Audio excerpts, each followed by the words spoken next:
Steel ഡോറിൻ്റെ വാതിൽ കട്ടിലയാണെങ്കിൽ ഈ ഒരു ചെതൽ വരിക എന്നുള്ള ഒരു കൺസെപ്റ്റേ നിങ്ങളുടെ ജീവിതത്തിൽ പിന്നെ ഉണ്ടാവില്ല. ഓക്കെ, നിങ്ങൾ പിന്നെ ഇതിനെപ്പറ്റി പേടിക്കേണ്ട ഒരു ആവശ്യമേ ഉണ്ടാവില്ല.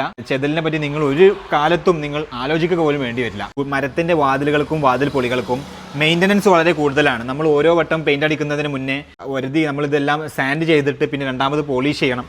അങ്ങനെയൊക്കെ മെയിൻ്റനൻസുകൾ വളരെ കൂടുതലാണ്. സ്റ്റീൽ ഡോർസിനും വിൻഡോസിനും അങ്ങനത്തെ മെയിൻ്റനൻസ് വളരെ വളരെ കുറവാണ്. വൺ ടൈം നമ്മൾ ഒരു ഇൻവെസ്റ്റ്മെൻറ്റ് നടത്തി കഴിഞ്ഞാൽ അത് ലൈഫ് ലോങ് നമ്മൾക്ക് ടെൻഷൻ ഫ്രീ ആയിട്ട് ജീവിക്കാൻ പറ്റും എന്നുള്ളതാണ് സ്റ്റീൽ ഡോർസിൻ്റെ ഏറ്റവും വലിയ ഒരു അഡ്വാൻറ്റേജ്. ഇപ്പോൾ നിങ്ങൾ ഈ കാണുന്നത് 4 പാനൽ സിസ്റ്റമാണ്. 4 പാനലിൽ 2 എണ്ണം വിൻഡോ ആയിട്ട് മാത്രം ഓപ്പണബിൾ ആയിട്ടുള്ളതും, പക്ഷേ ഈ സെൻറ്ററിലുള്ള പോർഷൻ നമുക്ക് ഫുള്ളി ഓപ്പണബിൾ ആയിട്ടുള്ള ഡോറാണ്. നല്ല വരാന്തയിലേക്കുള്ള എൻട്രി പോയിന്റ്, അല്ലെങ്കിൽ കോർട്ട്യാർഡിലേക്കുള്ള എൻട്രി പോയിന്റ്, ഗാർഡനിലേക്കുള്ള എൻട്രി പോയിന്റ്, അവിടെയൊക്കെ വലിയ ജനലുകളുടെ ഒരു ഫീലാണെങ്കിലും ഒരു ഡോറിൻ്റെ ഒരു പർപ്പസും നമുക്ക് മീറ്റ് ചെയ്യുന്ന ഒരു ഡോർ കം സിസ്റ്റമാണ് ഇതുള്ളത്.